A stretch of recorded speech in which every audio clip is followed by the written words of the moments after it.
जो भी हम कैरेक्टर प्ले करते हैं ना, कैरेक्टर प्ले करने के लिए हमको 3 चीज़ों की ज़रूरत पड़ती है, क्योंकि मैंने आपको बताया कि हमें इन्फॉर्मेशन लेना होता है बहुत सारा। कोई भी कैरेक्टर प्ले करने के लिए हमें ज़्यादा से ज़्यादा इन्फॉर्मेशन की ज़रूरत पड़ती है। तो हम क्या करते हैं, अपने माइंड को इन्फॉर्मेशन देते हैं, तो हमारा माइंड ऐसे सिग्नल्स भेजता है हमारी बॉडी में, और फिर हमारी बॉडी उस हिसाब से रिएक्ट करती है। तो फिजियोलॉजी, सोशियोलॉजी और साइकोलॉजी, फिजियोलॉजी, सोशियोलॉजी और साइकोलॉजी। फिजियोलॉजी क्या होती है? किसी भी कैरेक्टर का ओवरऑल उसका शारीरिक रूप, उसका फिजिकल अपीयरेंस कैसा है, उसको हम कहते हैं फिजियोलॉजी। फिजिकली दिखता कैसा है, उसका फिजिकल अपीयरेंस कैसा है, तो उसको हम फिजियोलॉजी कहते हैं। तो कोई भी कैरेक्टर अगर हम पोर्ट्रे करना चाहते हैं तो हमें पता होना चाहिए कि उसकी फिजियोलॉजी कैसी है। तो वो फिजिकली दिखता कैसा है, लंबा है, नाटा है, मोटा है, पतला है, काला है, गोरा है, किस तरह के उसने कपड़े पहने हुए हैं, तो फिजिकल अपीयरेंस कैसा दिख रहा है, कि पैर में चोट लगी हुई है, लंगड़ा के तो नहीं चल रहा है, कि हाथ कैसे हैं। अगर आप कोई मूवी याद करो, अभी एक मूवी आई थी ना पुष्पा, उसमें उसका फिजिकल अपीयरेंस कैसा था, कंधा कंधा झुका हुआ, तो वो उसने फिजियोलॉजी क्रिएट की उस कैरेक्टर की। ऐसे हम कैरेक्टर्स की फिजियोलॉजी को क्रिएट करते हैं।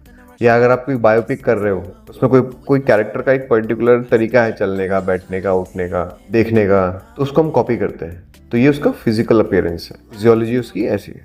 नेक्स्ट क्या है? सोशियोलॉजी। सोशियोलॉजी क्या होता है? किस सोसाइटी से वो बिलोंग करता है, किस तरह की सोसाइटी में वो रहता है, तो वो होती है उसकी सोशियोलॉजी। अब जैसे कोई मान लो कि कोई ऐसे सोसाइटी में रहता है, ऐसे उसके आसपास का सराउंडिंग है जहाँ बहुत अमीर लोग रहते हैं, बहुत सारे बिजनेसमैन रहते हैं, ऐसे लोग रहते हैं जिनके पास अच्छे घर हैं, अच्छी गाड़ियाँ हैं, तो बिट लॉजिकल सी बात है कि उसकी थिंकिंग, उसका थॉट प्रोसेस कुछ वैसा हो जाएगा, मिलता जुलता। अच्छा सोचेगा, बड़ा सोचेगा, पैसे कमाने के बारे में सोचेगा, पैसे इन्वेस्ट करने के बारे में सोचेगा। अगर कोई इंसान है कि बहुत छोटी सी जगह पे रहता है, यहाँ पर छोटे छोटे चाल हैं और छोटे छोटे घर हैं, लोग जाते हैं, मजदूरी करते हैं, छोटे छोटे काम करते हैं, तो उनका थॉट प्रोसेस, उनकी मेंटालिटी कुछ वैसी हो जाएगी कि यार आज 100 रुपये कमाए, आज 500 रुपये कमाए, आज 1000 रुपये कमाए। उनका गोल कितना होगा? 1000 रुपये नॉर्मल इंसान कमाने वाला 10,000 कमाएगा तो उसके लिए बहुत बड़ी बात हो जाएगी, है ना, कि 10,000 मैंने कमा लिया। तो उसका थॉट प्रोसेस उतना है। और वहीं कोई इस जगह पे रहता है, कोई बड़े घर में रहता है, बड़ी गाड़ी, बड़ा बिजनेस, 1 लाख कमाता है, यार आज 50 लाख कमा रहा है, ये होगी बात, आज का दिन बहुत अच्छा रहा। तो कहाँ ये 50 लाख कमा रहा है, कहाँ वो 10,000 कमा रहा है, दोनों के लिए सेम हैप्पीनेस है। डिपेंड्स ऑन सोसाइटी, क्योंकि आप जिस सोसाइटी में रहोगे आपकी भाषा वैसी होगी, आपका बिहेवियर वैसा होगा, आपके बात करने का तरीका, आपके रिस्पेक्ट देने का तरीका, सामने वाले से कैसे आप कम्युनिकेट करते हो, छोटी छोटी बात पे कैसे रिएक्ट करते हो, बहुत फर्क पड़ता है। अभी सोचो, एक आदमी बाइक पे जा रहा है, स्ट्रगल कर रहा है, बारिश हो रही है, परेशान है, एक आदमी BMW से जा रहा है, और बाइक वाले को भी किसी ने सामने से स्क्रैच किया और BMW वाले को भी स्क्रैच किया, पर दोनों का बिहेवियर उस सिचुएशन को लेके अलग अलग होगा।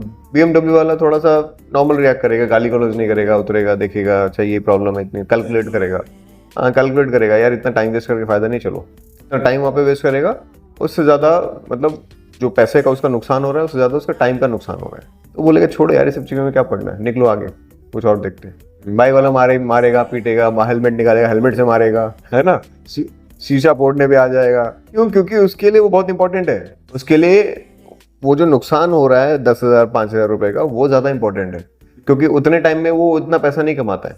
हाँ, उसके पास बहुत टाइम है। वो ये है कि यार किसी को फोन करके बुलाएगा, 4 लोगों को देगा, आ जाए, लफड़ा हो गया, आ जाए, कुछ करते हैं। तो ये सब पंगा है।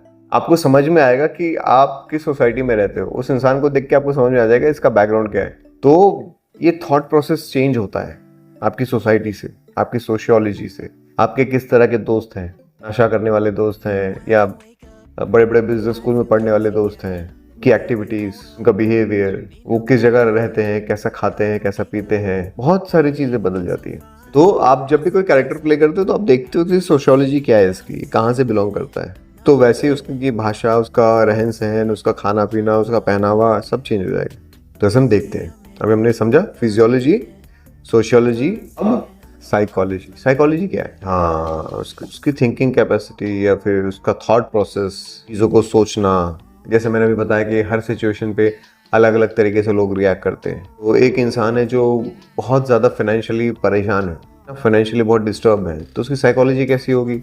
हर चीज़ में इरिटेट होना, हर चीज़ में गुस्सा करना, परेशान रहना, तो उसके बेसिक नीड्स पूरे नहीं हो रहे हैं, तो वो बहुत स्ट्रेस में रहेगा, बहुत परेशान रहेगा। उसकी लाइफ फ्रस्ट्रेटेड रहेगी बहुत ज़्यादा। लेकिन वही कोई ऐसा इंसान है जो फाइनेंशियली थोड़ा सा ठीक है, सेटिस्फाइड है, अकाउंट में पैसे बढ़े हुए हैं, उसको बेसिक बेसिक चीज़ों पे, छोटी छोटी चीज़ों पे इरिटेट नहीं होगा, वो हर छोटी चीज़ों पे वो गुस्सा नहीं करेगा, वो सुकून में रहेगा थोड़ा सा। उसके लिए बड़ी बड़ी प्रॉब्लम्स मैटर करती हैं। लेकिन कोई इंसान जो आज 100 रुपये कमा के लाएगा घर पे, तभी उसका घर चलेगा, उसको हर बात पे गुस्सा आएगा।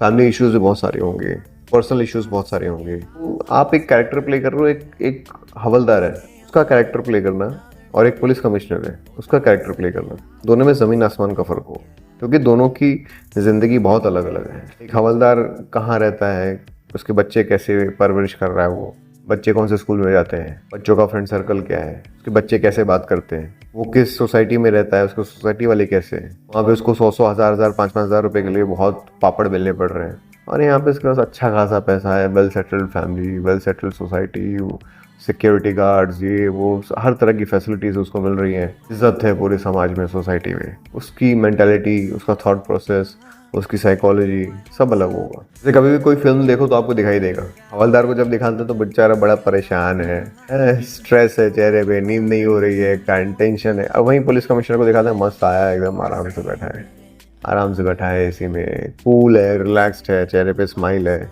जो भी बात कर रहा है आराम से बात कर रहा है। और यहाँ पे क्या मायला खाई रे, और ये बोला हाँ ठीक है, आइए आइए बैठिए, कैसे हैं आप। हम नॉर्मल ऑडियंस को उससे क्या लेना देना है, आप एक्टर हो इसलिए आपको लेना देना है इन बातों से, ऑब्जर्वेशन, क्योंकि आप एक्टर हो, आपका यही काम है। तो आपको कैरेक्टर प्ले करने, कैरेक्टर कैसे प्ले करोगे, जब उसको डीपली ऑब्जर्व करोगे तब। तो जो जितने फाइनेंशियली जितना लो होता है उसकी ज़िंदगी उतनी ज़्यादा स्ट्रेसफुल होती है, उतनी परेशानियाँ, सोसाइटी की, घर की, फैमिली की, हर तरह की परेशानियों झेल रहा है, तो उसकी साइकोलॉजी एकदम अलग लेवल की होगी।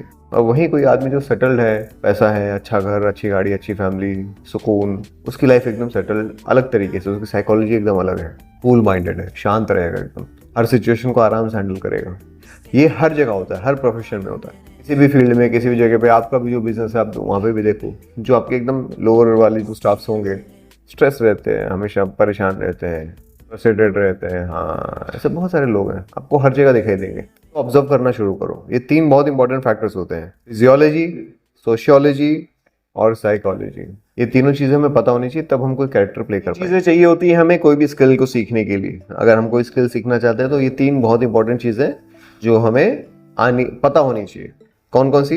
जैसे मान लो आप स्विमिंग सीखना चाहते हो, एक्टिंग सीखना चाहते हो, डांस सीखना चाहते हो, कोई भी स्किल अगर आप सीखना चाहते हो लाइफ में, इसके लिए 3 इंपॉर्टेंट चीज़ें चाहिए होती है। कौन सी? सबसे पहला परसिस्टेंस, दूसरा एग्जीक्यूशन, एंड तीसरा विलिंगनेस टू लर्न। तो परसिस्टेंस क्या होता है? कंटिन्यू करना, परसिस्ट करना, छोड़ के भागना नहीं। एक बार अगर आप किसी चीज़ में उतरते हो तो उसको परसिस्ट करो, उसको लाइफ टाइम रखो अपने साथ। ऐसे नहीं कि आज मूड नहीं है, आज थक गया हूँ मैं डिप्रेस्ड हो गया हूँ, छोड़ दिया आपने, 1 महीना किया फिर छोड़ दिया, 2 महीना किया फिर छोड़ दिया। ऐसे आप अगर करोगे ना तो आप किसी भी फील्ड में आगे नहीं बढ़ पाओगे, सक्सेस नहीं मिल पाएगा। खास करके एक्टिंग में जीतता कौन है, यानी सक्सेसफुल कौन होता है? जो बहुत टैलेंटेड होता है वो नहीं होता है, जो टिका रहता है वो होता है। एक्टिंग ऐसी फील्ड है, यहाँ पे आज आपने स्टार्ट किया, आपके साथ बहुत सारे लोग आपको दिखेंगे ऑडिशंस में जाते हुए, इधर उधर जाते हुए, काम करते हुए।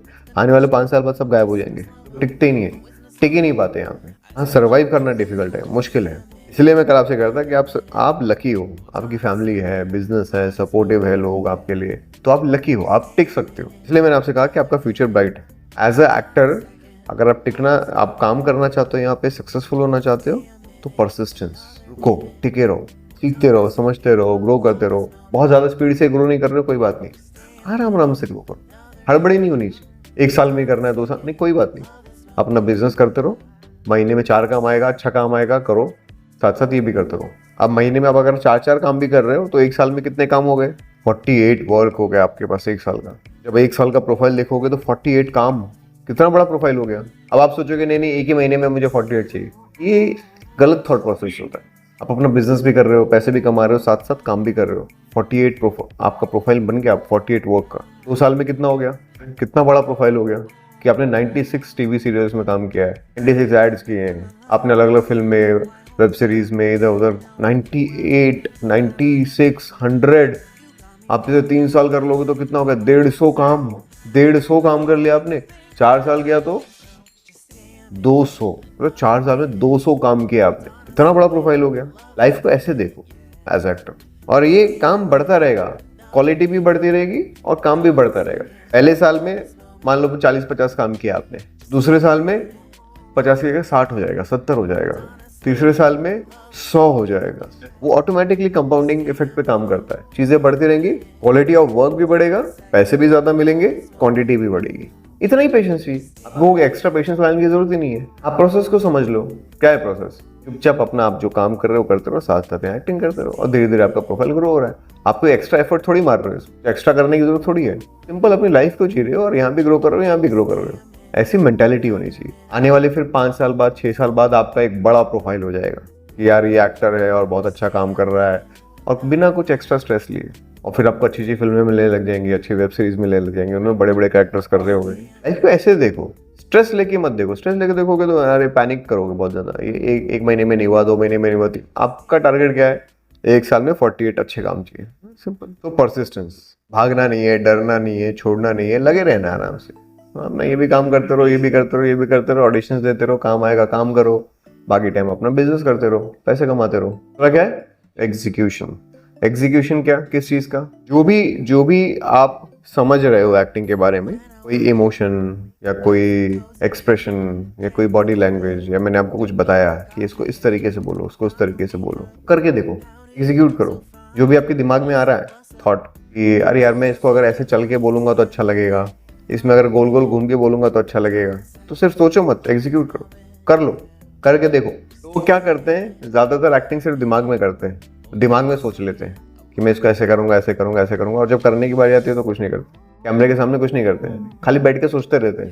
सोचने से नहीं होता है, यहाँ पे आपको एग्जीक्यूट करना पड़ेगा। हम क्या करते हैं, बैठ के सोचते रहते हैं कि अच्छा ये मैं ऐसे बोलूंगा, ऐसे बोलूंगा, ऐसे हाँ, और कैमरे के सामने जाते हैं तो बस फ्लैट लाइन बोल के आ जाते हैं। वो इसका रीजन ये है क्योंकि कैमरे के सामने प्रैक्टिस नहीं करते। ये सब चीजें आपको कैमरे के सामने प्रैक्टिस करनी है, एग्जीक्यूट करना है। आप बाहर कम करो, कैमरे के सामने ज्यादा करो। इसलिए मैं कह रहा हूँ घर पे सेटअप बना लो, प्रॉपर कैमरा लगाओ, जाओ प्रैक्टिस करो, कुछ भी मोनोलॉग याद करो, कुछ भी करो, कैमरे के सामने प्रैक्टिस करो। जो भी कैमरे के सामने आप कर रहे हो वही प्रैक्टिस है, उसके अलावा कोई प्रैक्टिस नहीं है। उसके अलावा सब टाइम पास है। आप बैठ के सिर्फ याद कर रहे हो, लाइन बोल रहे हो, सब टाइम पास है, वो प्रैक्टिस नहीं है आपकी। प्रैक्टिस आपकी तब है जब कैमरा ऑन हो रहा है और उसके सामने परफॉर्म कर रहे हो और उसको रिकॉर्ड कर रहे हो, और रिकॉर्ड करके जब देख रहे हो मैंने क्या किया, क्या सही किया, क्या गलत किया, वही आपकी प्रैक्टिस है। बिना कैमरे के सब यूजलेस है, कोई यूज नहीं है उसका, जीरो है। आपको ऐसा लगेगा कि आज मैंने 2 घंटा प्रैक्टिस किया, कुछ प्रैक्टिस नहीं है। कैमरा ऑन करके उसके सामने आप कितने देर प्रैक्टिस कर रहे हो, वही आपकी प्रैक्टिस है। कैमरा बंद है, आप बैठ के बड़बड़ाते रहो, लाइन बोलते रहो, सब जीरो है, यूजलेस, कुछ फायदा नहीं उसका। एग्जीक्यूशन, आप एग्जीक्यूट करते हो। और लास्ट क्या है? विलिंगनेस टू लर्न, सीखने की। कोई भी नया इमोशन है जो आप नहीं कर पा रहे हो, मुझे रोना नहीं आता, मुझे हंसना नहीं आता, या मुझे और कोई दूसरे इमोशन दिखाने नहीं आ रहे। अगर मैं आपको कुछ बता रहा हूँ, ये इसको ऐसे करो, थोड़ा ऐसे ऊपर करो, थोड़ा ज़्यादा करो, थोड़ा कम करो, यहाँ पे देखो ऐसे चल के आओ, यहाँ पे आके रुको, जैसे उस दिन मैंने आपको बताया भाग के आओ, यहाँ पे आके रुको और लाइन बोलो। विलिंगनेस टू लर्न होना चाहिए। क्या है वो, ऐसा क्या है जो मैं नहीं कर पा रहा हूँ? एक बार मैंने करके बताया, पूरा ध्यान दो, पूरा फोकस। अच्छा क्या था, कितने स्पीड से भाग के आया, कैसे आके रुके, चेहरे पे क्या एक्सप्रेशन था, क्यों ऐसे किया, इसके पीछे क्या रीज़न हो सकता है, मैं ऐसा करके देखता हूँ कुछ होगा क्या। वो एक विलिंगनेस होनी चाहिए सीखने की, क्योंकि सीखने वाली चीज़ है ना, कोई आपको ज़बरदस्ती मार मार के नहीं सिखा सकता, आपके अंदर से आना चाहिए। मुझे ये सीखना है। अब मुझे सीखने के लिए क्या करना पड़ेगा, सामने वाला क्या कर रहा है, ये ऐसे एक्सप्रेशन कैसे दे पा रहा है। क्वेश्चंस पूछो जो आपके मन में आ रहा है कि सर ये कैसे करना है, वो कैसे करना है, इसके पीछे क्या लॉजिक है, ये मैं कैसे ला सकता हूँ। और एक बार अगर मैंने बताया तो इतना ध्यान से सुनो उसको कि वो आपके दिल दिमाग में घुस जाना चाहिए पूरा, एकदम ध्यान से सुनो उस बात। कोई भी इमोशन के बारे में बता रहा हूँ, कोई एक्सप्रेशन के बारे में बता रहा हूँ, कोई थॉट प्रोसेस के बारे में बता रहा हूँ, पूरा ध्यान से सुनो उसको, हर चीज़। That is willingness to learn.